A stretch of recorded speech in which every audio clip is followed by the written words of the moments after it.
හොඳයි. අපි අලුත්ම කොටසක් කතා කරන්න හදන්නේ. බලමු මොකද්ද අපි කතා කරන්න හදන්නේ කියලා. අපි කතා කරන්න හදනවා ත්‍රිකෝණමිතික සමීකරණ ගැන. ඒකට පොඩි අලුත් අදහසක් එන්නේ. මේක ඔයගලන්ට අපි කතා කරන්නේ ත්‍රිකෝණමිතික සමීකරණ ගැන. ඒ ත්‍රිකෝණමිතික පද සම්බන්ධ සමීකරණ ගැනයි කතා කරන්න හදන්නේ. ත්‍රිකෝණමිතික සමීකරණ. හරි ලස්සන අදහසක් ඔලුවට ගන්න හරියට. ත්‍රිකෝණමිතික සමීකරණ කියන්නේ මොනවද? ත්‍රිකෝණමිතික සමීකරණ වල විසඳුම් මොනවද? මේක තමයි අපි මේ කොටසේ සාකච්ඡා කරන්න හදන්නේ. අපි දන්නවා ත්‍රිකෝණමිතිය කියවහම ඒකේ තියෙන්නේ sin x, cos x, tan x. ඊට අමතරව මේ පරස්පරයන් sec x, cot x, cos x කියන ශ්‍රිත 6. මෙන්න මේ ශ්‍රිත 6 සම්බන්ධ සමීකරණ මේ ශ්‍රිත 6 එකිනෙකට සම්බන්ධ වුණු සමීකරණ අපි ත්‍රිකෝණමිතික සමීකරණ කියලා හඳුන්වනවා. දැන් අපි සරලව හිතුවොත් මේ වගේ කෙනෙක් ගත්තාම මේක ත්‍රිකෝණමිතික සමීකරණයක්. මේක ත්‍රිකෝණමිතික පද තියෙන සමීකරණයක්. දැන් අපි මේ වගේ එකක් ගත්තොත් මේක ගත්තත් අපිට කියන්න වෙන්නේ මෙයාට ත්‍රිකෝණමිතික සමීකරණය. මෙයා ත්‍රිකෝණමිතික සමීකරණය. ත්‍රිකෝණමිතික පද අඩංගු සමීකරණය. පැහැදිලිද? ඒතර මේ ත්‍රිකෝණමිතික සමීකරණ වල තියෙන විශේෂත්වය තමයි මේ ත්‍රිකෝණමිතික සමීකරණ වලට මේ වගේ අපි සමීකරණ ගත්තොත් මේවට විසඳුම් අනන්ත ගණනක් තියෙනවා. එකක් දෙකක් නෙවෙයි. විසඳුම් අනන්තයක් ඇත. විසඳුම් අනන්තයක් ඇත. ඔන්න ඔක තමයි විශේෂය. එක විසඳුමක් නෙවෙයි. දැන් අපි දන්නවා වර්ග සමීකරණයක් ගත්තොත් විසඳුම් දෙකක් තියෙනවා. සාමාන්‍ය සරල සමීකරණයක් ගත්තොත් විසඳුමක් තියෙනවා. තුන්වෙනි වලේ සමීකරණයක් ගත්තොත් විසඳුම් එකක් තියෙන්නත් පුළුවන් නැත්නම් විසඳුම් තුනක් තියෙන්නත් පුළුවන්. තේරුණාද? හැබැයි ත්‍රිකෝණමිතික සමීකරණයකට විසඳුම් අනන්ත ගණනක් එනවා. අනන්ත ගණනක්. ඒත් එහෙම කියපු ගමන් දරුවකට ප්‍රශ්නයක් එන්න පුළුවන්. ඒතකොට මේ ත්‍රිකෝණමිතික සමීකරණ විසඳුම් හොයන්න බෑනේ. ඔයලා ලියන්න බෑනේ. ඒ උත්තර අනන්තයක් තියෙනවනේ. ඒකට දෙනවා පොඩි සරල විකල්පයක්. ඒකට පොඩි සරල විකල්පයක් තියෙනවා. ත්‍රිකෝණමිතික සමීකරණයකදී අපි යාගේ උත්තර ඔක්කොම ලියන්න යන්නේ නැහැ. අපි යාගේ උත්තර ඔක්කොම ලියන්න යන්නේ නැහැ. ඒ කියන්නේ ඔයගලන්ට මතකයිනේ ඔයගොල්ලෝ ඔය පන්තියේ ඉගෙන ගත්තා සමාන්තර ශ්‍රේණි ගුණෝත්තර ශ්‍රේණි. ඒතර සමාන්තර ශ්‍රේණි ගුණෝත්තර ශ්‍රේණි පාඩමේදී ඔයගලන්ට මතකද පද ඔක්කොම ලියන්නේ නැතුව ඔයගලන්ට හැකියාව තිබ්බා සාධාරණ පදේ ලියා දක්වන්න. ඔක්කොම පද ලියන්නේ නැහැ ඔයගොල්ලෝ. ඔයගොල්ලෝ ලියන්නේ සාධාරණ පදේ විතරයි. ඒ සාධාරණ පදයෙන් ඔයගලන්ට පුළුවන් සියලු පද නිරූපණය කරන්න. අන්න ඒ වගේ ක්‍රමවේදයක් පාවිච්චි කරනවා මේ ත්‍රිකෝණමිතික සමීකරණ වල විසඳුම් ලියන්න. පැහැදිලිද? ඒ වගේ ක්‍රමවේදයක් අපි පාවිච්චි කරනවා ත්‍රිකෝණමිතික සමීකරණ වල විසඳුම් ලියන්න. මේකෙදි ලැබෙන උත්තර ටික ලස්සන රටාවකට එන්නේ. මේකෙදි ලැබෙන උත්තර ටික හරි ලස්සන රටාවකට එන්නේ. ඉතින් අපිට හැකියාව තියෙනවා මේ රටාවට අනුකූල පොදු පිළිතුරක් දෙන්න. රටාවට අනුකූල පොදු පිළිතුරක්. ඒ කියන්නේ අපි උදාහරණයකට ගත්තොත් දැන් මේක ගැන කලබල නොවි හිතන්න මෙහෙම. අපි ගාව තියනවා නම් sin x බෙදීම දෙක සමානයි භාගය කියලා මේකට උත්තරේ ලියන්නේ මෙන්න මෙහෙම. sin x බෙදීම භාගය. ඒතර භාගය කියන්නේ sin වලින් ගත්තොත් 5 බෙදීම 6යි. කලබල වෙන්න එපා ඕගොල්ලෝ. x බෙදීම දෙකට අපි උත්තරය ලියනවා n5 මේ මොකද්ද කියලාවත් හිතන්න එපා. දාන ඍණ එකේ n වෙනි බලය 5 බෙදීම 6යි. ඒතර මේක x සමානයි දෙවාරයක් n5 ධන ඍණ එකේ n වෙනි බලය 5 බෙදීම 6 මේකේ n කියලා කියන්නේ ඕනෑම නිකලයක්. ධන වෙන්නත් පුළුවන් ඍණ වෙන්නත් පුළුවන්. මෙන්න මෙහෙමයි මේකේ උත්තරේ ලියන්නේ. දැන් ඔන්න ඕකට තමයි පුතේ අපි කියන්නේ සාධාරණ විසඳුමක් කියලා. මෙන්න මේ උත්තරේ සාධාරණ විසඳුම. මේක x සඳහා සාධාරණ විසඳුම. ඔක x සඳහා සාධාරණ විසඳුම. ඒ කියන්නේ මේක ඇතුලේ විසඳුම අනන්ත ගණනක් තියෙනවා. ඒ කියන්නේ n සමානයි බිඳුව වුණොත් x ට එක උත්තරයක් එනවා. ඒක හොයාගන්න පුළුවන්. n සමාන 1 වුණොත් x ට තව උත්තරයක් එනවා. හොයන්න පුළුවන්. කොහොමද හොයන්නේ? මෙතන n ට අගේ දාලා මෙතන n ට අගේ දාලා. තේරුණාද? n ට අපිට පුළුවන් ඍණ 2 දාන්න. ඒක තව උත්තරයක් එනවා. x ට උත්තරයක් එනවා. n ට අපිට දාන්න පුළුවන් 5. ඒක තව උත්තරයක් එනවා. n ට ඕනෑම නිකිලයක් දාන්න පුළුවන්. n ට දාන්න පුළුවන් ඍණ 3. පැහැදිලිද? n ට ඕනෑම නිකිලයක් දානකොට අපිට මේකෙන් විසඳුම් අනන්ත ගණනක් ලැබෙනවා. ඒතකොට විසඳුම් අනන්ත ගණන හොයනව වෙනුවට අපි කරන්නේ විසඳුම් අනන්ත ගණනට ගැලපෙන පොදු උත්තරයක් ලියලා පෙන්නන්නේ. පැහැදිලිද? තේරුණාද? ලියමු මෙන්න පොඩි සටහනක් අපි මෙහෙම ලියන්න. ත්‍රිකෝණමිතික සමීකරණයකදී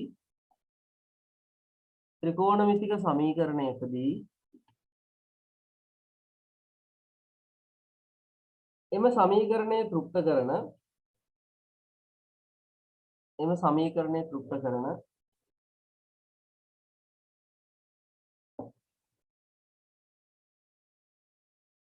විසඳුම් අනන්ත ගණනක් පවතී. විසඳුම් අනන්ත ගණනක් පවතී.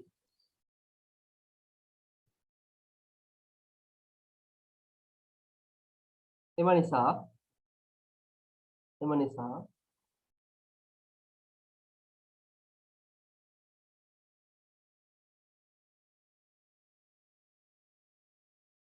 එම විසඳුම් සියල්ල නිරූපණය කළ හැකි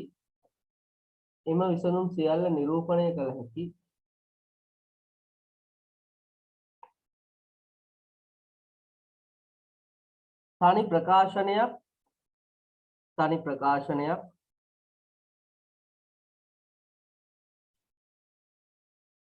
සමීකරණයේ විසඳුම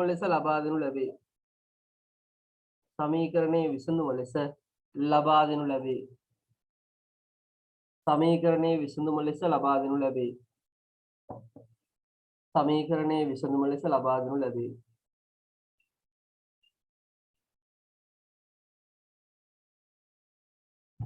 මෙය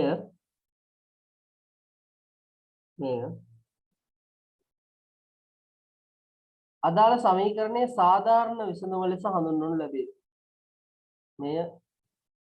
අදාළ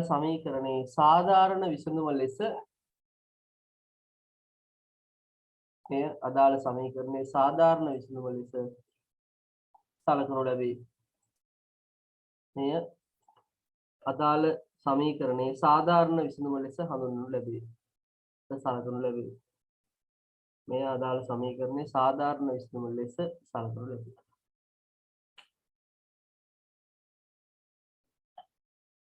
හරි.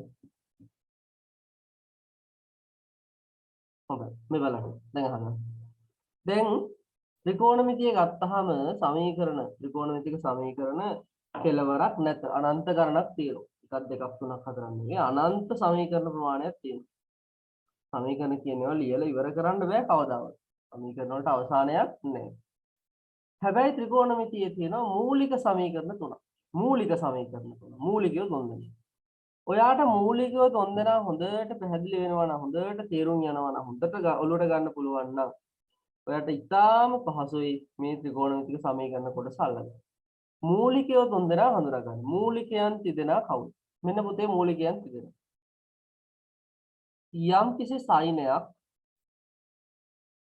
යම්කිසි සයිනයක් හරිද? නියතයකට සමානයි. ඉතාම සරල තමයි. යම්කිසි කොස් අගයක් නියතයකට සමානයි. එහෙම නැත්නම් යම්කිසි tan අගයක් නියතයකට සමානයි. ඔය තමයි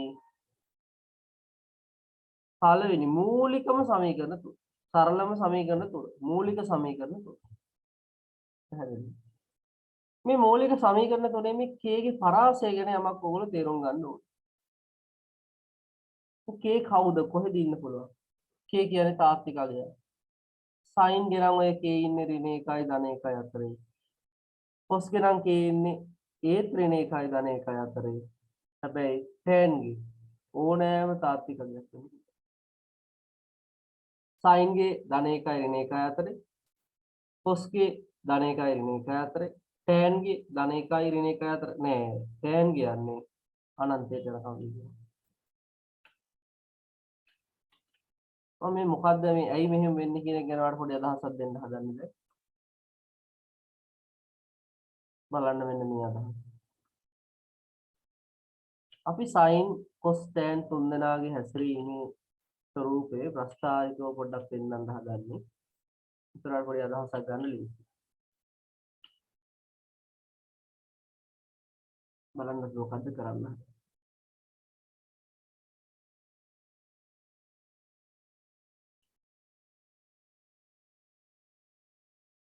sin ගේ cos ගේ tan ගේ sin ඉන්නේ ඍණ 1යි ධන 1යි අතර. sin ඉන්නේ ඍණ 1යි ධන 1යි අතර. ඒකයි k සීමාව වෙන්නේ ඍණ 1යි ධන 1යි අතර. cos ඉන්නේ ධන 1යි ඍණ 1යි අතර.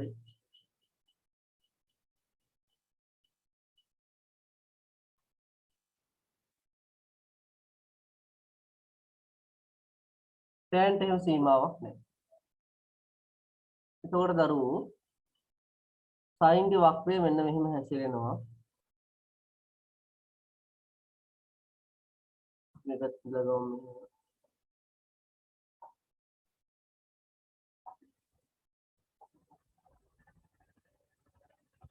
ඔය වගේ cos හැසිරෙනවා මෙන්න මේ වගේ.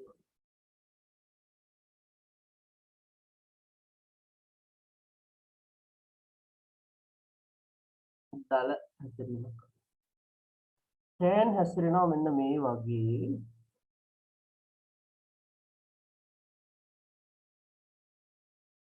සමහර දරුවෝ ප්‍රස්ථාර දන්නවා ත්‍රිකෝණමිතිය, සමහර දරුවෝ ප්‍රස්ථාර දන්නේ නැහැ. ඒකට ඔයගොල්ලෝ කලබල වෙන්න අවශ්‍ය නැහැ. සමහර දරුවෝ ප්‍රස්ථාර දන්නවා, සමහර දරුවෝ ප්‍රස්ථාර දන්නේ නැහැ. ඒක කිසිම කලබල වෙන්න දෙයක් නෙවෙයි මේ කොටසට. නිසා මේකේ අවබෝධය සඳහා ප්‍රස්ථාර අවශ්‍ය වෙන්නේ නැහැ.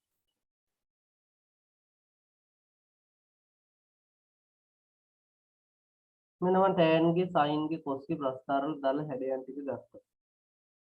කලබල වෙන්න අවශ්‍ය නැහැ ඕගොල්ලෝ. ඔව් තියනවා. ඔලුවට ගත්තා. දැන් මේකේ බලන්න මේ k කොහෙද ඉන්නේ කියන එක. k කියලා මොකක්ද අපි කතා කරේ ඇයි කියන්නේ.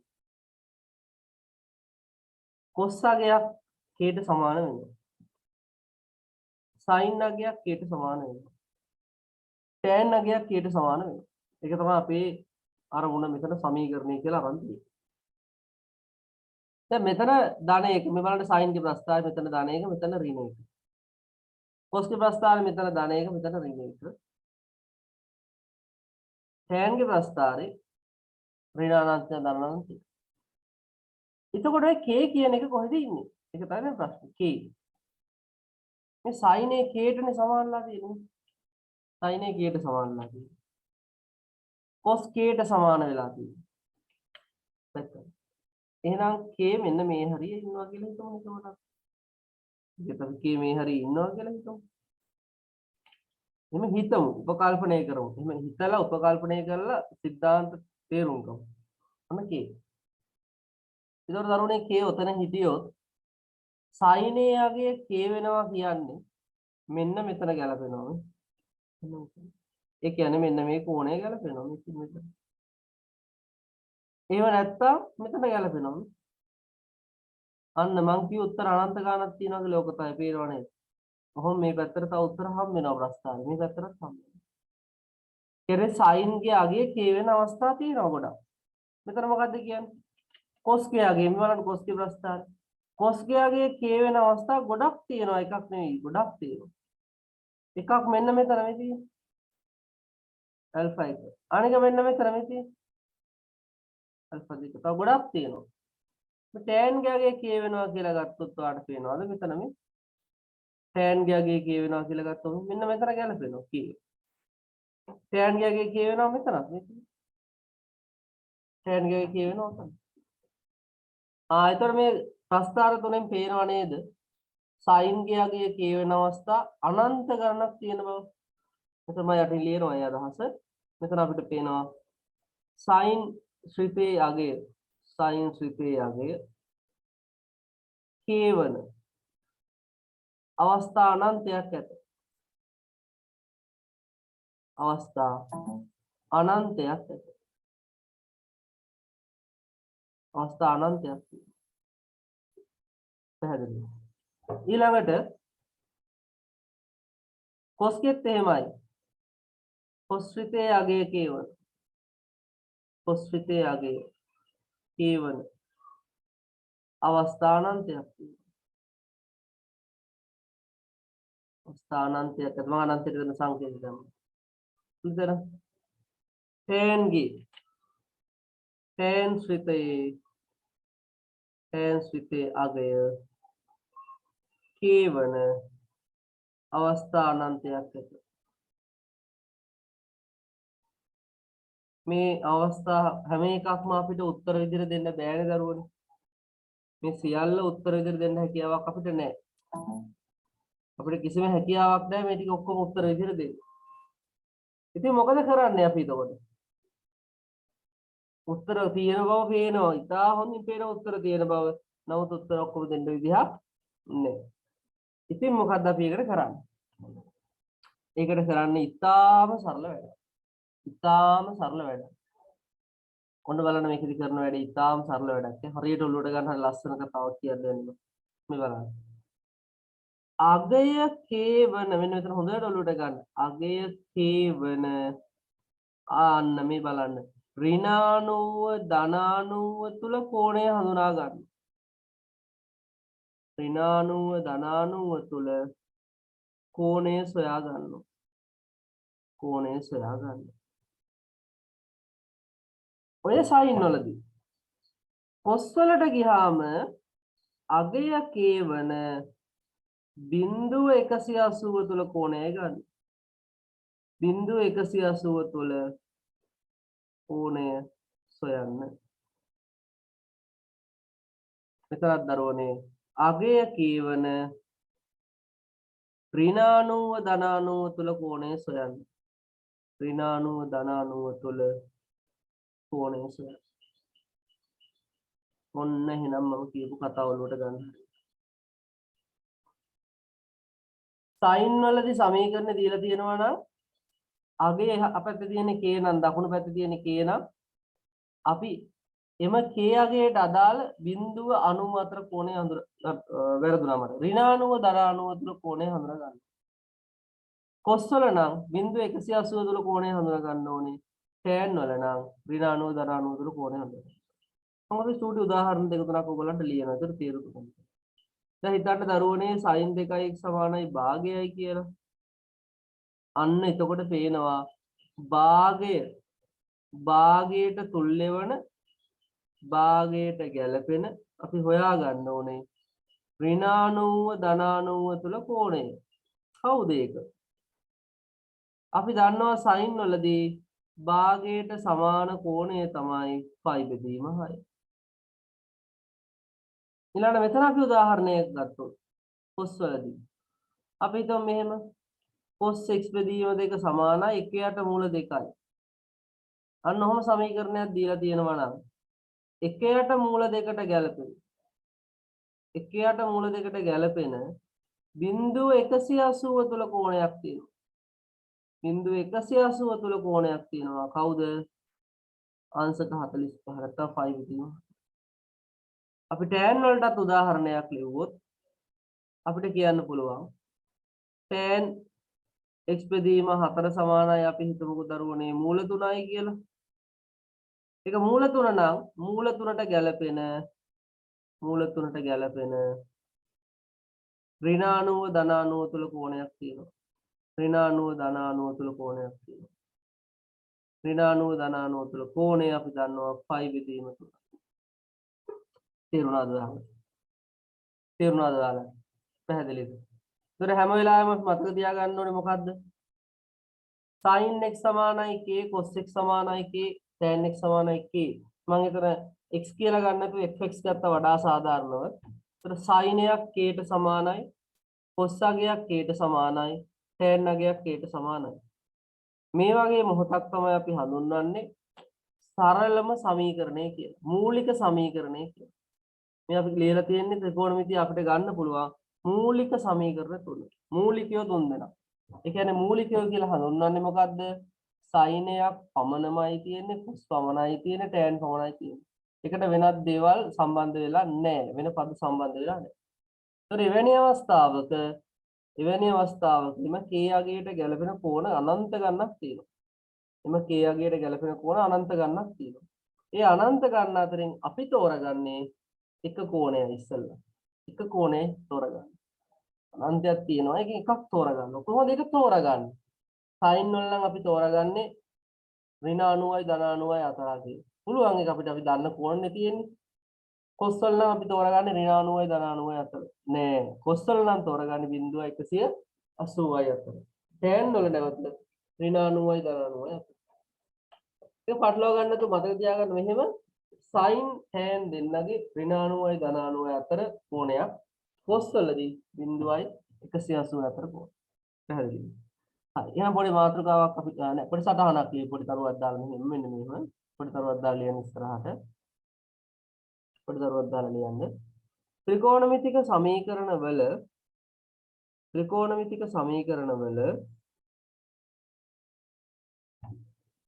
මූලික සමීකරණ තුනක් විස්තර කළ හැකියි.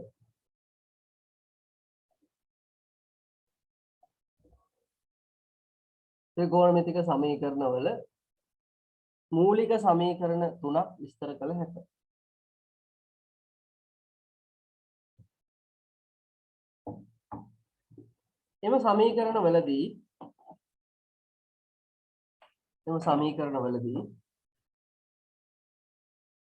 එම සමීකරණ වලදී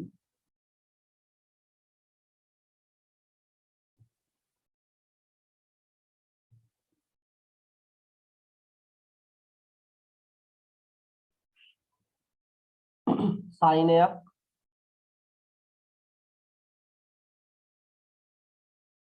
cos අගයක් tan අගයක් සයිනයක් cos අගයක් tan අගයක් නියතයකට සමාන වන අවස්ථාව සලකනු ලැබේ. නියතයකට සමාන වන අවස්ථාව සලකනු ලැබේ.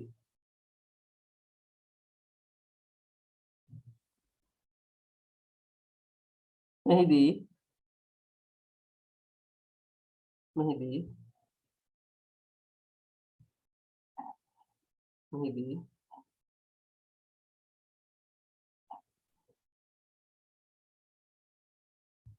මෙම k අගය පිහිටන පරාසය වැදගත් වේ.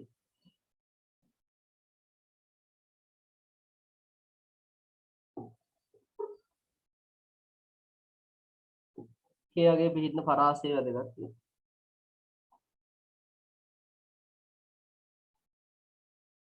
ඊළඟ රූල් ලියන්න.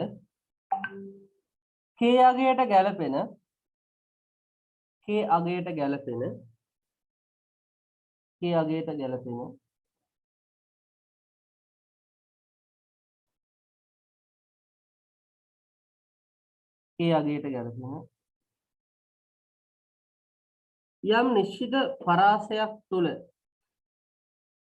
යම් නිශ්චිත පරාසයක් තුල k අගයට ගැලපෙන යම් නිශ්චිත පරාසයක් තුල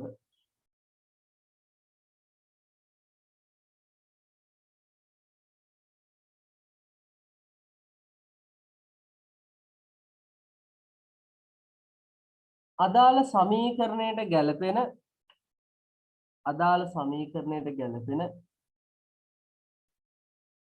ප්‍රධාන විසඳුම තෝරාගත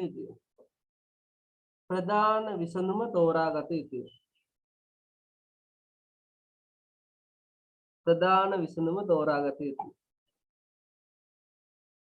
ප්‍රධාන විසඳුම තෝරාගත යුතුය.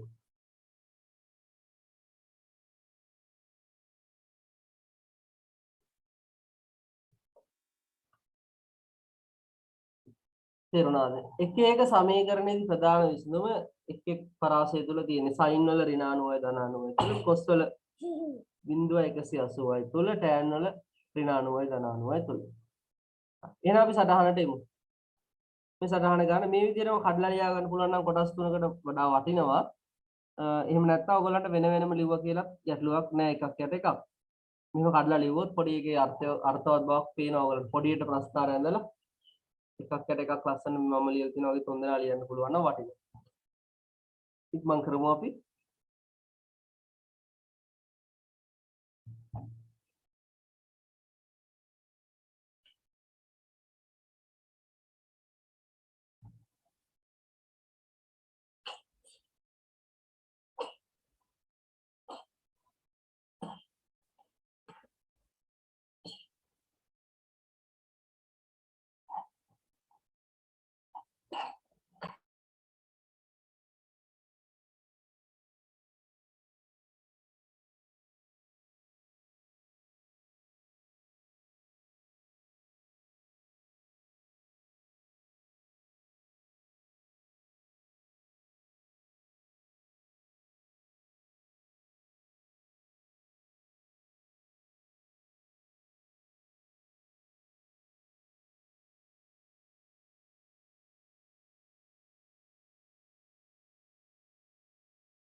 හොඳයි අපි එහෙනම් මේක ඉස්සරහට බලමු මෙන්න මෙහෙම.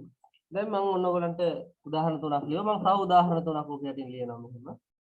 අපි හිතමු යම් සයිනයක් 3x බෙදීම 2 සමානයි ඍණ මූල 3යට 2 කියලා. එතකොට ඍණ මූල 3යට 2 කොහෙද ඉන්නේ? සයින් වල ඍණාගයක් ආවොත් ඒක ඍණ කෝණය. සයින් වල ඍණාගයක් ආවොත් ඒක ඍණ කෝණය. එතකොට අපි ගාව දැන් ධනාගය තිබ්බනම් ඔන්න හිතන්න ධනාගය තිබ්බනම් මූල 3ට 2 කියන්නේ 60යිනේ. ඍණාගේ තියෙන හින්දා උක ඍණ 60යි. tan වලත් තමයි මොනවා tan ලියලා ඉන්නවා.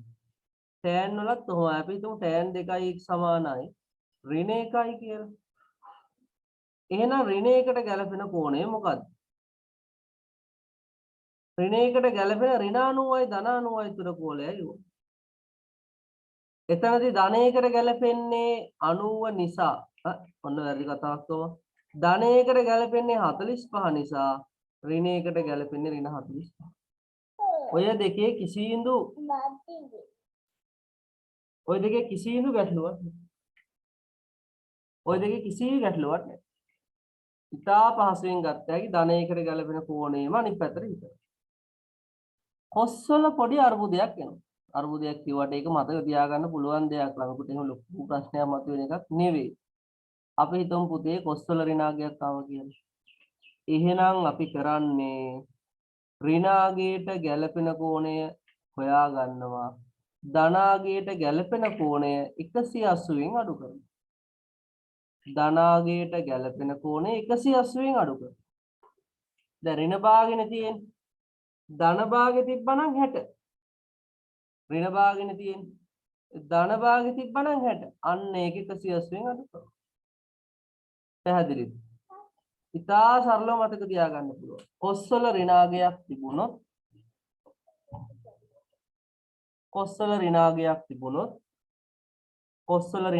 තිබුණොත් ධනාගයට ගැලපෙන එකේ අපි ගන්න ඕනේ ධනාගයට ගැලපෙන එකේ 180න් අඩු වුණු කෝණය. sin වලයි tan වලයි ඍණාගයක් තිබුණොත් ධනාගයට අදාළ කෝණයේම ධනාගයට අදාළ කෝණයේම ඍණාගය ගන්න පුළුවන්. ඔය පුංචි දේවල් ටික මතක තියාගන්න ඕනේ. පොඩි දේවල් ටික මතක තියාගන්න ඕනේ. අමතක වීම මම ඊට කලින් පන්තිවල කියලා තියෙනවා අමතක වීම සාමාන්‍ය දෙයක්. අමතක වීම සාමාන්‍ය දෙයක් වෙනකොට එයා ඒක මතක තබා ගැනීමට උත්සාහ කළ යුතුයි. දැන් අපි තව sin එකක් ගත්තොත් අපි හිතමු ඍණ 1ට මූල 2 කියලා. එහෙනම් මේකේ ප්‍රධාන විසඳුම, ඒ කියන්නේ අර අපි කියපු පරාසය. මේකේ ප්‍රධාන විසඳුම එන්නේ ඍණ 5 බෙදීම 4. ඇයි ඒකට හේතුව 1ට මූල 2ට 5 බෙදීම 4 ඍණ 1ට මූල 2ට ඍණ 5 බෙදීම 4. අපි ගත්තොත් cos x බෙදීම 2 සමානයි ඍණ මූල 3ට 2 කියලා. මූල 3ට 2ට අපි දන්නවා එන්නේ 30යි කියලා. 5 බෙදීම 6යි. එහෙනම් 5 ඍණ 5 බෙදීම 6. ඒ කියන්නේ 5යි 5 බෙදීම 6. ඊළඟට tan වලත් අපි නැවත ඍණාගයක් කතා කරොත් අපි හිතමු tan වල අපිට එනවා කෝණය සඳහා ඍණ 1ට මූල 3. එහෙනම් ධන 1ට මූල 3ට තියෙන ප්‍රධාන විසඳුමක්. ධන 1ට මූල 3ට තියෙන ප්‍රධාන විසඳුමක්. ඒ තමයි 5 බෙදීම 6. එහෙනම් මේකෙන්නේ ඍණ 5 බෙදීම. තේරුණාද? ඔක පොඩි සටහනක් දාමු. ඒ සටහනේ උතන යටින් දාලා එක උදාහරණ ලියා ගන්න පුළුවන්. මෙහෙම ලියන්න සටහනක්. sin cos වල k ඍණවන විට sin cos වල k ඍණවන විට sin cos වල k ඍණවන විට sin cos වල k ඍණවන විට නෑ පොඩ්ඩක් වඩ වැරදුනා සටහන. sin tan වල පුතේ sin tan වල කෝණය ඍණවන විට sorry k ඍණවන විට sin tan වල අනේ නෝට් එක අපව හරියට හදාගන්න පොඩ්ඩක් වැරදුනා. sin tan වල k ඍණවන විට sin tan වල k ඍණවන විට ධන k අගයට ගැලපෙන කෝණය ධන k අගයට ගැලපෙන කෝණය සොයා ධන k අගයට ගැලපෙන කෝණය සොයා එම කෝණේ ඍණ කෝණය සැලකිය යුතුයි.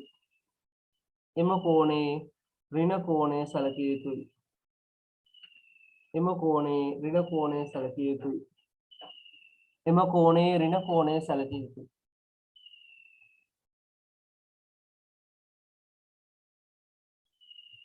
ඊළඟට වෙනම ලියන්න. cos වලදී k ඍණවන විට cos වලදී k ඍණවන විට පොස්වලදී කේරිනවන විට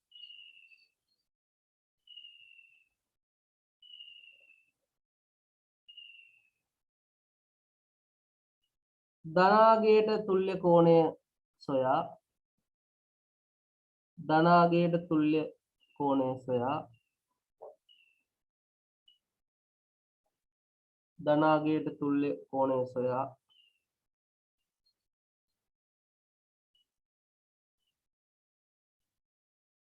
ධනාගයට තුල්්‍ය කෝණය සොයා එහි පරිපූරක කෝණය ලබා ගත යුතුයි. අන්න වචනේ. එහි පරිපූරක කෝණය ලබා ගත යුතුයි. පරිපූරක කෝණය. එහි පරිපූරක කෝණය ලබා ගත යුතුයි.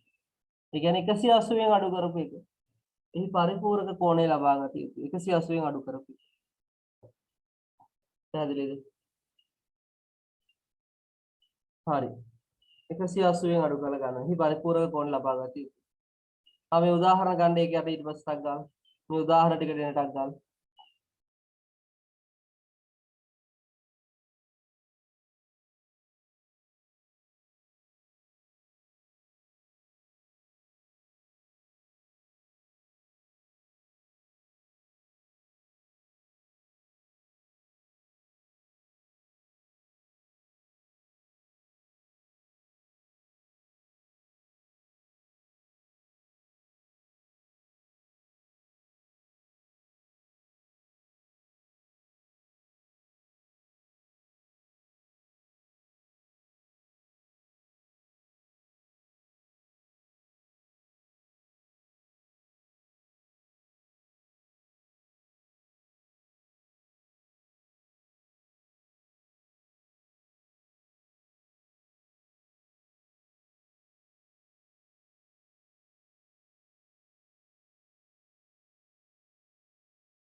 හරි මෙවරන අපි උතනින් ඉස්සරහට යමු. අපි උතනින් ඉස්සරහට යමු. ඒතර උතනින් ඉස්සරහට යන්න මම ගන්නවා අර ඉස්සෙල්ලා අපි කතා කරපු sin cos tan තුන්දෙනාගේ ප්‍රධාන විසඳුම් ඇල්ෆා කියලා. මම තුනේම දාගෙන තියෙන ඇල්ෆා කියලා. මම මේ තුනේම දාලා තියෙන ඇල්ෆා කියලා. ඒකට කලබල වෙන්න එපා. මම මේ තුනටම පොදු එකක් ලියා ගන්න හදන එක එක්කෙනාට වෙන වෙනම. තුනේදී ඉතින් ඒකේ මම සංකේතය ඇල්ෆා විදියට භාවිත කරනවා. මේ අහගන්න මම කරන්න යන වැඩේ දැන් මම කරන්නේ කෙලින්ම මේකට ගැලපෙන සාධාරණ විසඳුම ලියනවා. මෙන්න මේකයි සාධාරණ විසඳුම කියලා ලියනවා. ඒක ආරෝය කල්පනා කරා ඒක නිකන් කටපාඩම් කරන වැඩක් වගේ නේද? දැන් මෙතනදී සූත්‍රය කොට නැහැ හැටි කියලා දෙන්නේ නැද්ද? නෑ මම ඒකට කාලේ නාස්ති කරන්නේ නැහැ. මොකද අපිට කාලේ වටිනවා අපිට ගානකදී දෙන්නේ විසඳුම හොයන්න. නැතුව මේ විසඳුම් වලට අවිල්ලා තියෙන ප්‍රකාශනය ගොඩ ගන්න නෙවෙයි. ඒතර කාට හරි අවශ්‍ය නම් මේ ප්‍රකාශනය කොහොමද ගොඩ නැගෙන්නේ කියන එක එයාට පුළුවන් මට මැසේජ් එකක් දාලා ඒක අවශ්‍යයි සූත්‍රය ගොඩනගෙන කොහොමද කියන අදහසට අදාළ සිද්ධාන්තය කතා කරගන්න තේරුම් ගන්න. ඒ කියන්නේ ඔයගොල්ලන්ට සමාන්තර ශ්‍රේණි වල සූත්‍රය තියෙන tn සමානයි ඒදන n එකයි d කියලා. ඔයගොල්ලෝ විභාගයේදී ඒක භාවිතා කරා මිසක් ඒක හැදුන හැටි ගැන විභාගයේදී ඇහුවේ නෑනේ. ඒ වගේ තමයි පුතේ මෙතන. හැබැයි ඒක හදන්න පුළුවන්. ඉතා සරලයි. පළවෙනි පදේ මෙහෙම දෙවෙනි පදේ මෙහෙම තුන්වෙනි පදේ මෙහෙම කියලා රටාව අල්ලා ගන්නවා. එලෙසම කියලා අපි අර n වෙනි පදේ ලියනවනේ. එහෙමනේ රටාව යන්නේ. මෙතනත් එහෙමයි. මෙතනත් අපි විසඳුම් ටික දැකලා මේ පළවෙනි විසඳුම, මේ දෙවෙනි විසඳුම, මේ තුන්වෙනි විසඳුම. එතකොට මේ විසඳුම් හැදිලා තියෙන්නේ මෙහෙම කියලා රටාව හදලා ගන්න පුළුවන්. කවුරු හරි දරුවෙක් එක කැමති නම් ඒ රටාව එන හැටි තේරුම් ගන්න මට මැසේජ් එකක් දාන්න මම ඒකට ඔයගලන්ට අවශ්‍ය සටහන දෙන්න. දැන් මේ මොහොතේ මම කරන්නේ පුතේ මේකේ පොදු විසඳුම ලියනවා විතරයි. ඒතර ඔයගලන්ට විභාගයේ වැදගත් වෙන්නේ අන්නේ පොදු විසඳුම. ගැටලුවක් දුන්නාම පොදු විසඳුම. මතක තියාගන්න ඕනේ විසඳුමේ රටාව අමතක වීම නිදහසට කරුණක් නෙවෙයි සමහර දරුවන්ට අමතක වෙනවා හරිය. මේන් බලන්න. එතකොට දැන් ප්‍රධාන විසඳුම ඇල්ෆා නම් අපි මෙතන ලියනවා ඊළඟ පියවරක් ලස්සනට මෙහෙම. fx සමානයි sin fx sin alpha කියලා. මෙතනත් අපිට පුළුවන් එතකොට cos fx සමානයි cos alpha කියලා ලියන්න. මෙතනත් අපිට පුළුවන් tan fx සමානයි alpha කියලා ලියන්න. tan alpha කියලා ලියන්න. දැන් මේක ත්‍රිකෝණමිතිය දන්නේ නැති ළමයෙකුට දුන්නොත් නම් මොකද කරන්නේ? මේ sin ට sin කපලා දානවා නේද? එයා ලියනවා fx සමානයි alpha කියලා. අපි එහෙම ලියන්නේ අපි fx ට ගැලපෙන උත්තර ඔක්කොම ලියනවා.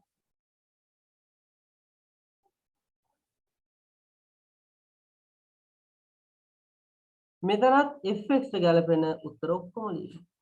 මෙතනත් fx ට ගැලපෙන උත්තර ඔක්කොම ලියනවා. මෙන් බලන්න sin වලදී fx ට ගැලපෙන උත්තර ඔක්කොම ලියන සූත්‍රය n වරක් phi ධන ඍණ එකේ n වෙනි බලය වරක් alpha. ඍණ එකේ n වෙනි බලය. cos වලදී ඕක 2 n phi ධන ඍණ දෙක වෙනවා. ධන හෝ ඍණ alpha. ධන හෝ ඍණ alpha දෙක වෙනවා.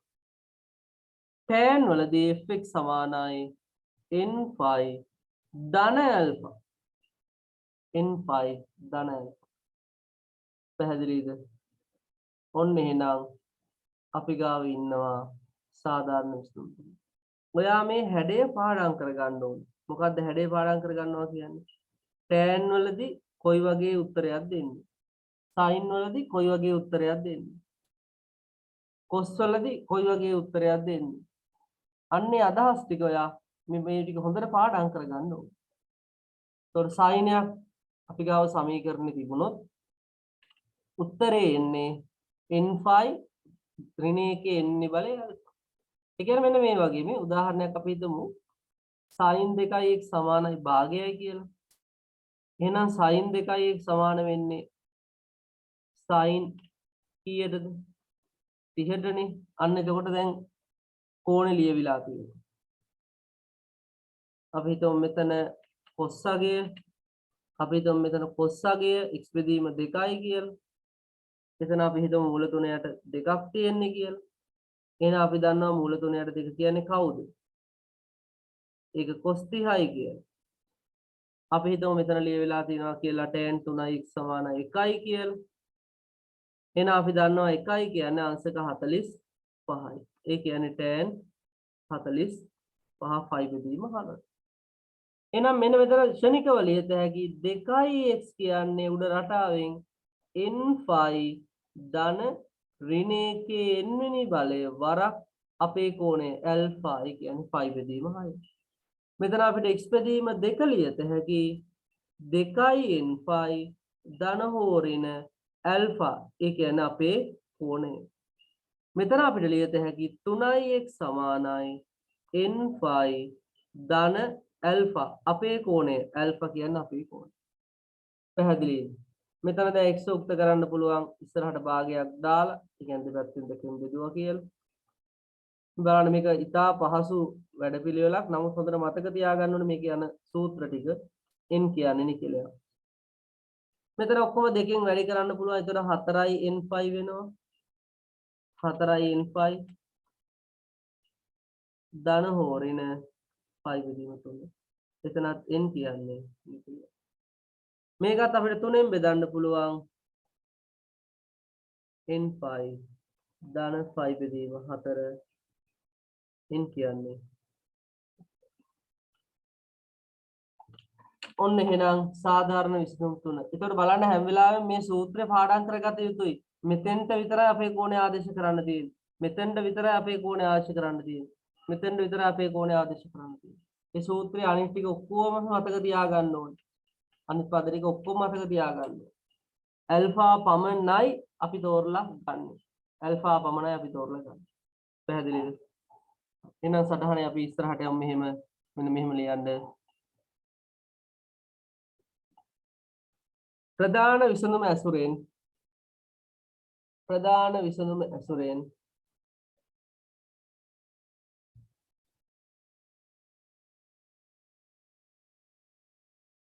ප්‍රධාන විසඳුම ඇසුරෙන්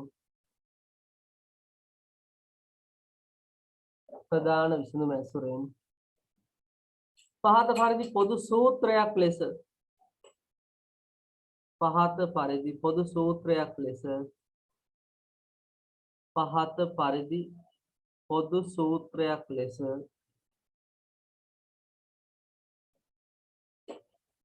පහත පරිදි පොදු සූත්‍රයක් ලෙස සමීකරණයේ විසඳුම ලියවේ සමීකරණයේ විසඳුම ලියවේ සමීකරණයේ විසඳුම ලියවේ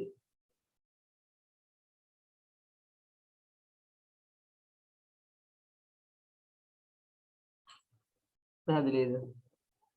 සමීකරණයේ විසඳුම ලියවේ.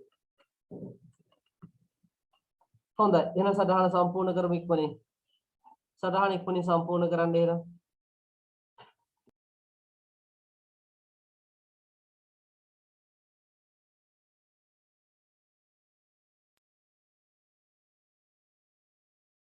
හොඳයි. මම හිතනවා සටහන දාගන්න ඔයගලන්ට ප්‍රමාණවත් කාලේ. හරි.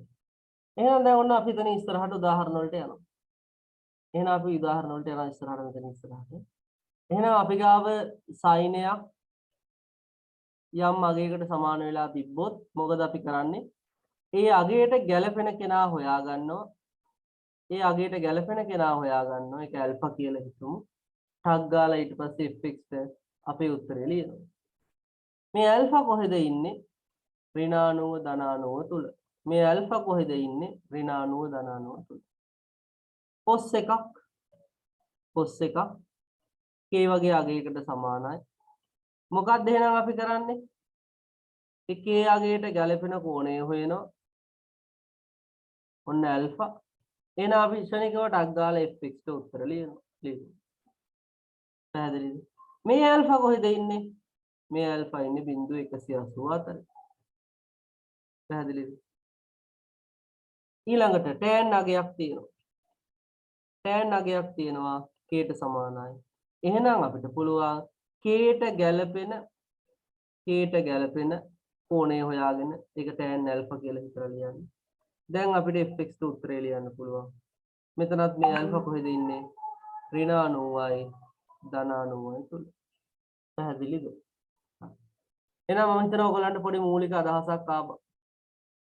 අපි තව උදාහරණ කීපයක් බලමු. තව ඒකට ඔයගලන්ගේ අදහස දියුණු කරගන්න පුළුවන්. හැම වෙලාවෙම තේරුම් ගන්න ඕනේ අපි මේවාය දැන් ගණන් හදද්දී පොඩි මූලික අදහස් ටික අපි දැනගෙන ඉන්න ඕනේ දරුවනේ. දැන් මේක ගත්තාම ඔන්න ගාන දුන්නා. එතකොට මේ sin අගයක් තියෙන්නේ. එතකොට අපි දැනගෙන ඉන්න ඕනේ sin අගේ එක වෙන කෝණය මොකද්ද? අගේ එක වෙන කෝණය මොකද්ද? අගේ වගුව අපි කලින් කතා කරලා තියෙනව නේද? අගේ එක වෙන කෝණය 90යි. අගේ එක වෙන කෝණය 90යි. පැහැදිලිද? ඔන්න අපි අගේ වගුවක් එහෙනම් ගහමු. ඕගොල්ලන්ගේ මතක නැති අය ඉතින් හරියට අමතක වෙන අය ඉන්නේ ඕගොල්ලන්ගේ නේද? පුදුම අමතක වෙන කට්ටියක් ඕගොල්ලෝ. අමතක වීම කියන එක ඕගොල්ලන්ට බොහෝ සාමාන්‍ය දෙයක් නෙවෙයි.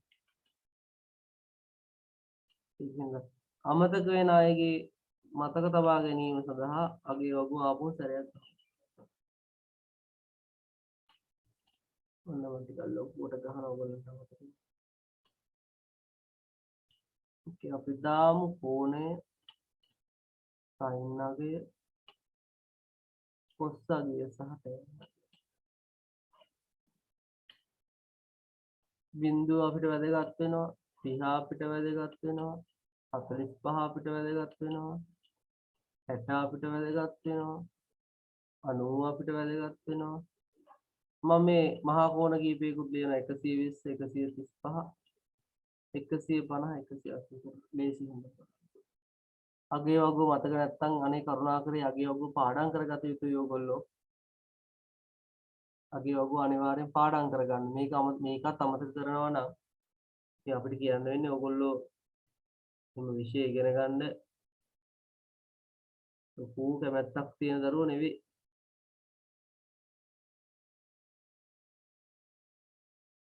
විෂය ඉගෙන ගන්න ලොකු කැමැත්තකින් ඉන්න දරුවෝ නම් ටක් ගාලා මේවා පාඩම් කරගන්නවා. එහෙම බලන් ඉන්නේ නැහැ, අමතක වෙන්න දෙන්නේ නැහැ. බලන්න.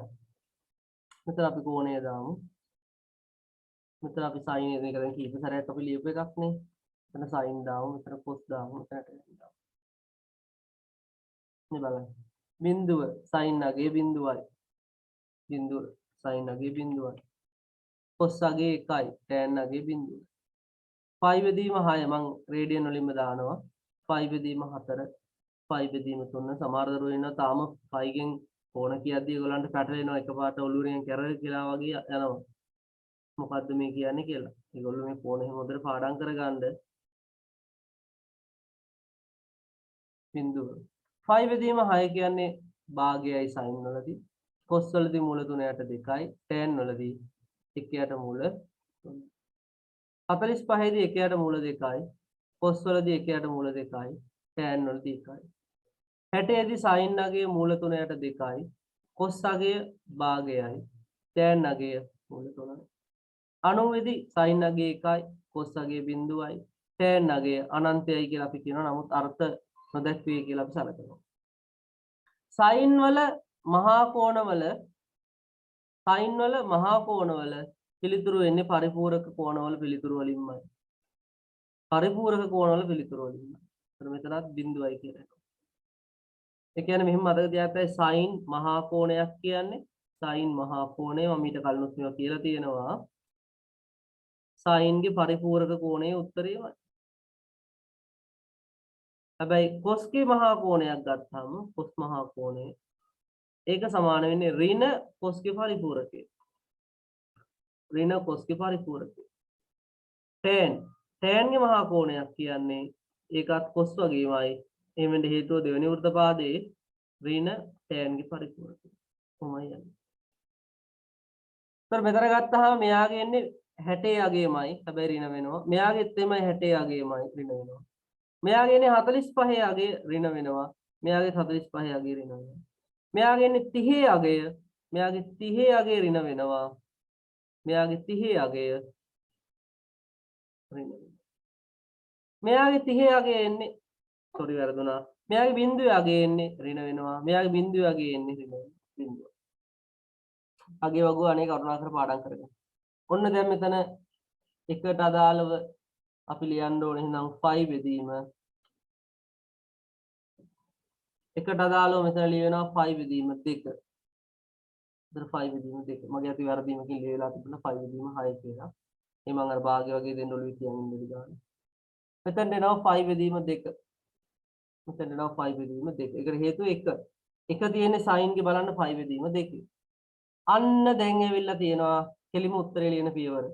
2x වෙන 5 බෙදීම 3 සමානයි. මේ පැත්ත එනවා.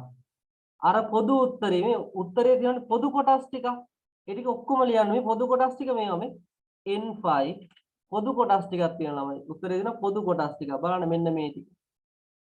උත්තරේ දෙන පොදු කොටස් ටිකක් මෙන්න මේ ටික බලන්න. චුට්ට පාට මාරු කරගන්න.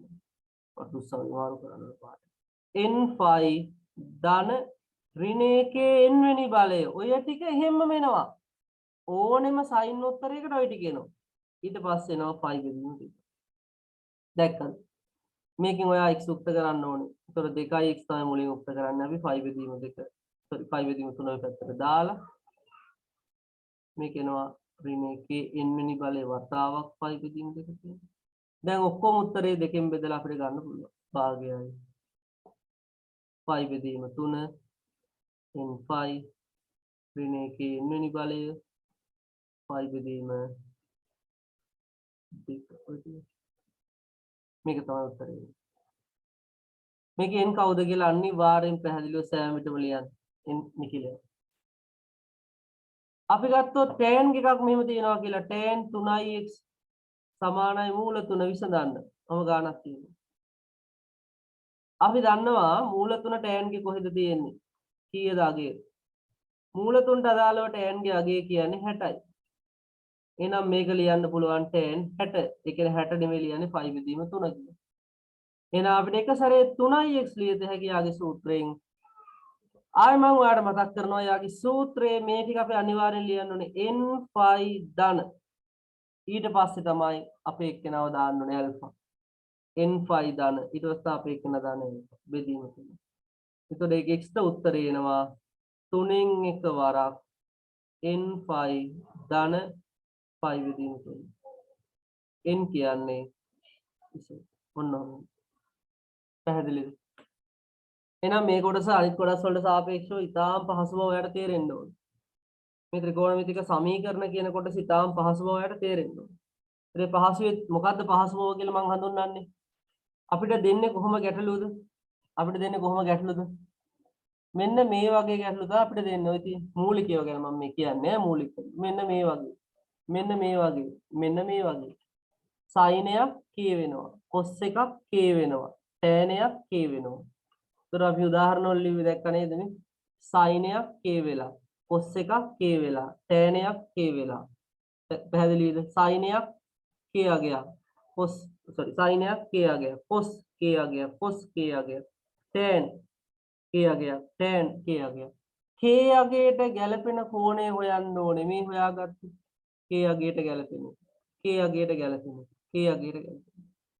ඒව හොයන්නේ කොහේ තියෙන විදිහටද? sin ගෙනම් ඍණානුව ධනානුව තුල.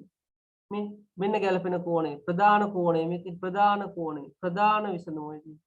cos වල නම් 0.184 tan වල නම් ඍණ 90යි ධන 90යි. පැහැදිලිද? ප්‍රධාන කෝණය හොයාගන්න ඕනේ.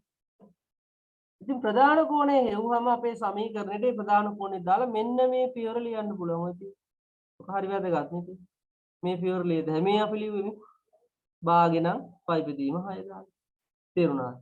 මෙන්න මේ පියවර ලියන්න ඕනේ මේ ප්‍රධාන කෝණය දාලා මේ අපි ලිව්වේ. දැක්කද? පැහැදිලිද? ප්‍රධාන කෝණය මේ තියෙන ප්‍රධාන කෝණය ඇල්ෆා නම් මේ තියෙන ප්‍රධාන කෝණය දාලා ලියන්න. ප්‍රධාන කෝණය දාලා ලියපු පියවරයි තියෙන්නේ. ඊට පස්සේ කෙලින්ම අපිට පුළුවන් අපේ සාධාරණ අවස්ථාවට යන්න. නියම සාධාරණ උත්තරේ නේ. සාධාරණ උත්තරේ. තේරුණාද? ඔන්න ඒක නම් මෙතන විසඳුම උදාහරණ දෙකක් හදලා තිනවා අගේ වගුවත් එක්ක. එන සටහනේ එතනින් පල්ලෙහාට අපි යමු. ලියන්න බලන්න උදාහරණයි. ඒකලු ලියලා ගන්න බලන්න.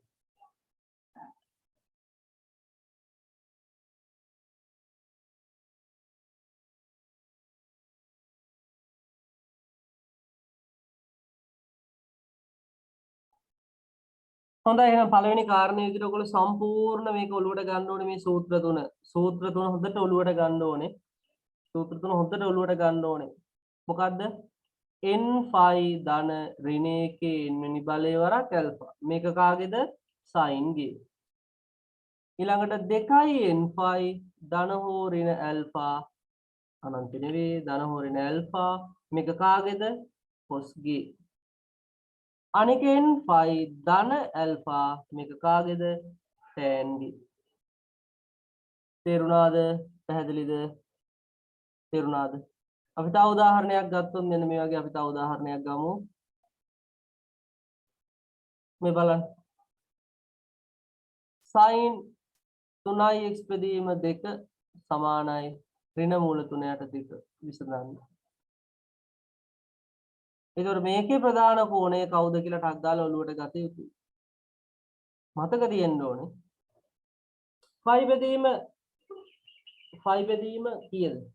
5 බෙදීම 3ට තමයි. ඒ කියන්නේ 60ට තමයි මූල 3ට 2ක් එන්නේ.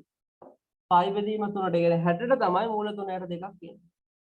එතකොට අපිට පුළුවන් මේකේ ප්‍රධාන කෝණය කියලා හඳුනාගන්න ඍණ ලකුණ තියෙන හින්දා ඍණ 60 කියලා.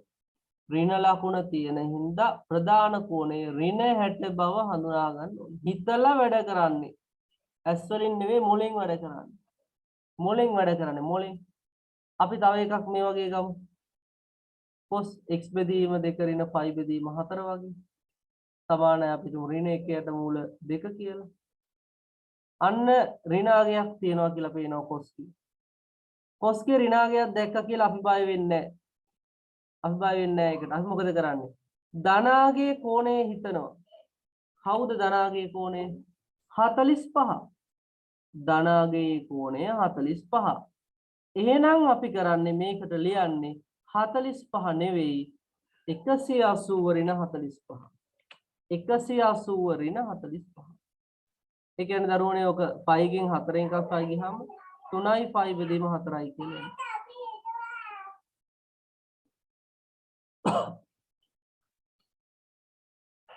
දැන් මෙතන එකවරම 3x බෙදීම දෙකට උත්තරේ ලියත හැකි. මොකද්ද සූත්‍රය? මොකද්ද සූත්‍රය? n5 ධන ඍණ 1 n වෙනි බලය වරක් අපේ කෝණය. මොකද්ද අපේ කෝණය? අපේ කෝණයේ විදිහට මෙතෙන්ට එන්නේ අපේ කෝණයේ විදිහට මෙතෙන්ට එන්නේ ඍණ 5 බෙදීම 3. එතකොට මේක උක්ත කරන්නේ 2 උඩට දාලා 3 යටට දාලා n5 මෙතනට ඍණ එන ඔය ඍණ 5 බෙදීම 3 ඉන්න ඍණ ලකුණ 5 බෙදීම 3. මේක තමයි මේ ගැටලුව සඳහා විසඳුම. අපි මෙතනට ගියොත් මේකේ විසඳුම ලියවෙන්නේ x බෙදීම 2 ඍණ 5 බෙදීම 4. මේකේ උත්තරේ ලියවන දරුවනේ මෙහෙම 2යි n5 ධන හෝ ඍණ 3යි 5 බෙදීම 4. මේක උක්ත කරන්නේ කොහොමද? x බෙදීම 2 5 බෙදීම 4 මේ පැත්තට ගිහින් දැම්මා. ඊට පස්සේ 2යි n5 ධන හෝ ඍණ 3යි 5 බෙදීම 4. ඔය 5 බෙදීම 4 දකුණට ගිහින් දානකොට ඒක ඉස්සරහම ලියන්න. නැත්නම් ඔයගොල්ලෝ කලබල වෙනවා. ඔක කොහෙටද එහා පැත්තේ සම්බන්ධ වෙන්නේ කියලා. ඔයගොල්ලන්ගේ සමහර අයට ඔක තේරුම් ගන්න අසීරු වෙනවා. මොකද ධන හෝ ඍණ අවස්ථා දෙකම තියෙනවනේ.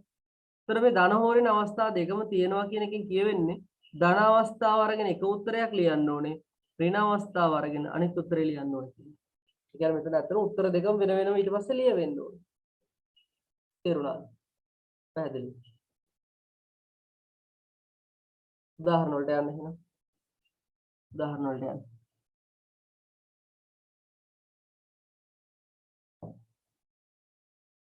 ඔයගොල්ලෝ සටහන් ලියද්දි උදාහරණ ලියද්දි වීඩියෝ එක පොස් කරලා ලියන්න ඉස්සරහට. මම ලියාගෙන යන්න පුළුවන්. දැන් මම පොඩ වෙනස් උදාහරණ දෙකක් ඔයගොල්ලන්ට ලියනවා. වෙනස් උදාහරණ දෙකක්. ඒකේ වෙනස් බව කියලා මම තේරුම් කරන්නේ මෙන්න මේකට. වෙනස් බව කියලා තේරුම් කරන්නේ මොකක්ද කියලා බලන්න. මම වෙනස් බව කියලා තේරුම් කරන්නේ මෙන්න මේක. අපි හිතමු අපිට එනවා මෙන්න මෙහෙම එකක්.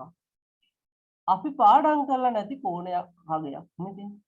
අපි පාඩම් කරලා නැති කෝණයක හගයක් තියෙනවා. මේ වගේනේ. අපි පාඩම් කරලා නැති හගයක්. ඔව් පාඩම් කරලා නැහැනේ අපි. අපේ අර වගුවේත් නෑනේ ළමයි 4 1 3 1 එහෙම. 4 1 3 1 වගේ අර වගුවේ නෑ අපේ. මේ වගේ පාඩම් කරලා නැති අගයක් ආවොත් ගාන ලේසි හලෝ. අපි කරන්නේ මේකට කෙලින්ම අර ඇල්ෆා කියලා දාලා ලියනවා. පාඩම් කරපු නැති අගයක් આવොත් හරි ලේසි. මොකක්ද ඒකේ ලේසිය කියලා අපි හඳුන්වන්නේ? අපිට හැකියාව තියෙනවා මේ අගයට ඇල්ෆා කියලා පාවිච්චි කරන්න. ඒතර ලේසියනේ නේ අගේ ආදේශ කරන්න සුළු කරන්න ඒවත් නැහැ. මේක අපි ඇල්ෆා කියලා ගන්නවා. අරගෙන දැන් ඇල්ෆාගෙන් උත්තරේ ලියනවා. x බෙදීම 2 කොහොමද එන්නේ? n5 ධන ඍණ 1 n වෙනි බලය වරක් ඇල්ෆා. ඇල්ෆා සහිතව පිළිතුර උක්ත කරලා තියෙනවා. ඇල්ෆා සහිතව පිළිතුර උක්ත කරලා තියෙනවා. n අවයවයක් විසින්. ඇල්ෆා අපිට ලියන්න පුළුවන් sin inverse වලින්. මේ ඉන්වර්ස් කියලා අපි අපහුව වෙනම කතා කරනවා. Alpha sin inverse. කෙනෙකුට හිතෙන්න පුළුවන් මොකද ඒ කරපු වැඩේ. කලින් ඒවා අපි ලිව්වේ නෑ නේ. ඔව් කලින් ඒවා ආවේ සංකේතයක් නෙවෙයිනේ. අපි දන්න එකක් නේ. ඒක දන්න ඒවා ගැන ආයෙ ලියන්න ඕනේ නෑනේ. දැන් උදාහරණයක් මෙතන 5 බෙදීම 3 ආවේ. අපි 5 බෙදීම 3 ගැන කියලා ලියන්න ඕනේ නෑනේ. මෙතන අපි සංකේතය දාලා ලියනවා. එතන අපි සංකේතය කවුද කියලා හඳුන්වනවා. මෙතන n5 ධන ඇල්ෆාට එකතු වෙන්න ඕනේ 5 බෙදීම 4. ඔක්කොම දෙකෙන් වැඩි කරලා 3ෙන් බෙදන්න ඕනේ. ඒක නිසා 2 බෙදීම 3ක් ඉස්සරහට දාලා ලියන එක වඩා සංවිධානාත්මකයි උත්තරේ. ඔය තියෙන්නේ. එහෙම ලියලා n කියන්නේ කවුද කියලාත් මම හංගවනවා මෙතනින් n. ඇල්ෆා කියන එක ලියන්නේ මම tan inverse වලින්. tan inverse 3න් එක. හරි. ඔය විදිහට තමයි මේකේ උත්තරේ. පැහැදිලිද? තේරුණාද? පැහැදිලිද වැඩේ? හොඳයි මම හිතනවා ඔයගොල්ලෝ හොඳ අවබෝධයක් ගත්තා කියලා ත්‍රිකෝණමිතිය මූලික සමීකරණ ගැන. ඒතර ඔයගොල්ලෝ කරන්න ඕනේ මෙන්න මේ වැඩේ. වීඩියෝ එක නැවත බැලුවා. පැහැදිලිව හොඳට මේක ඉස්සරහට අරගෙන ගියා. නැවත නෝට් එක සම්පූර්ණ කරපු කාය මුල ඉඳලා බැලුවා. උදාහරණ ටික බැලුවා. මම මේකට දාලා අභ්‍යාසයක් දානවා. අභ්‍යාසය විසඳන්න ඕනේ. අභ්‍යාසයට විසඳුම් ලියන්න ඕනේ. සාධාරණ විසඳුම්. පැහැදිලිද? සාධාරණ විසඳුම් ලිවිය යුතුයි අභ්‍යාසය. හොඳයි අපි එහෙනම් ත්‍රිකෝණමිතික සමීකරණ ඊළඟ වීඩියෝ එකෙන් ඊට පස්සේ හම්බෙමු. පළවෙනි වීඩියෝ එක සම්පූර්ණ කරගන්න. පළවෙනි වීඩියෝ එක සම්පූර්ණ කරගෙන මේකේ මූලික අදහස් ටික ඔලුවට ගන්න. මූලික අදහස් කියන්නේ මොකද්ද මම නැවත මතක් කරනවා ඔයාට. ආයෙ උඩට ගිහිල්ලා ටක් ගාලා මේ අපේ සටහනේ උඩට යනවා දුවලා අපි මේ ටික තමයි වඩා වැදගත් දේ මේ තියෙන්නේ. ඔන්න මේ ටික තමයි ඉතාම වැදගත්. ඒක ස්ක්‍රීන්ෂොට් එකක් ගන්න ඕන තියාගන්න පුළුවන්. බෑ මම මේක කාලා තියෙන රවුම් කරලා. ඔන්න මම ටට්ටක් ගාලා මේක නැවත පැහැදිලි කරලා දෙනවා හොඳට ඔලුවට ගන්න. මම මේක ඉක්මනින් පැහැදිලි කරනවා ඔලුවට ගන්න. ඉක්මනින් පැහැදිලි කරන්නේ අර කලබලයකට නෙවෙයි ඔයගොල්ලන්ට ටක් ගාලා මතකෙට එන්න. සයිනයක් k අගයට සමානයි. සයිනයක් k අගයට සමානයි. එහෙනම් k අගයට ගැලපෙන කෝණය හොයාගන්න ඕනේ ඍණ 90යි ධන 90යි අතර. ඒක සයිනයට සමාන කරලා ලියත හැකි. එක සැරේ පොදු උත්තරේ ලියත හැකි. මේ පොදු උත්තරේ පාඩම් කරන්න. පොදු උත්තරේ මොකද්ද? n phi ධන ඍණ 1 n බලය ඇල්ෆා. කොස් අගයක් k ට සමානයි. k ඍණ 1 ධන 1 අතර. එහෙනම් k ට ගැලපෙන බිඳුවයි 180 අතර කෝණය හොයන්න.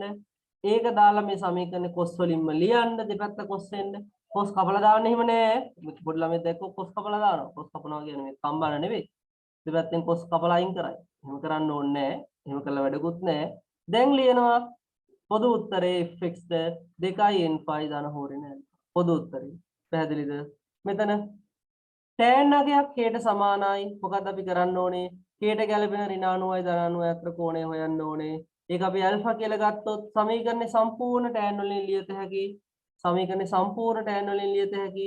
එතකොට අපිට පුළුවන් කෝණයට ගැලපෙන පොදු විසඳුමට යන්න. පොදු විසඳුමේ හැඩය 2යි සෝරි වැරදුනා. n phi ධන ඇල්ෆා. n phi ධන ඇල්ෆා. මේ සෑම තැනකම n කියන්නේ කවුද? නිකිලයක්. මේ සෑම තැනකම n කියන්නේ නිකිලයක් පූර්ණ සංඛ්‍යාවක්. පැහැදිලිද වැඩේ? හොඳයි. අපි මේක දෙවෙනි වීඩියෝ එකට යනවා ඊට පස්සේ දෙවෙනි වීඩියෝ එකට යන්න කලින් ඔයගොල්ලෝ විසින් මේ පළවෙනි වීඩියෝ එක සම්පූර්ණ කරගන්න ඕනේ. ඊට අමතරව ඔයගොල්ලන්ට සිද්ධ වෙනවා මේ පළවෙනි වීඩියෝ එක අවසන් කරගෙන අභ්‍යාසය සම්පූර්ණ කරන්න. ඒතකොට තමයි මේකට පැහැදිලි අවබෝධයක් ඔළුවට එන්නේ. අනිවාර්යෙන් මීට අදාළ අභ්‍යාසය සම්පූර්ණ කළ යුතුමයි. එහෙම නොවුනොත් අවබෝධයක් එන්නේ නැහැ. පැහැදිලිද? හරි. ඔයගොල්ලෝ මේ සටහන මෙතනින් සම්පූර්ණ කරගනීම හිතන්නේ මේ උදාහරණ ඊට පස්සේ පෝස්ට් කරලා ඔයගොල්ලන්ට පුළුවන්. හරි. එහෙනම් අපි දෙවෙනි වීඩියෝ එකෙන් හම්බෙමු. ඊට පස්සේ අපිට පුළුවන් සමීකරණ කොටස අවසන් කරගන්න.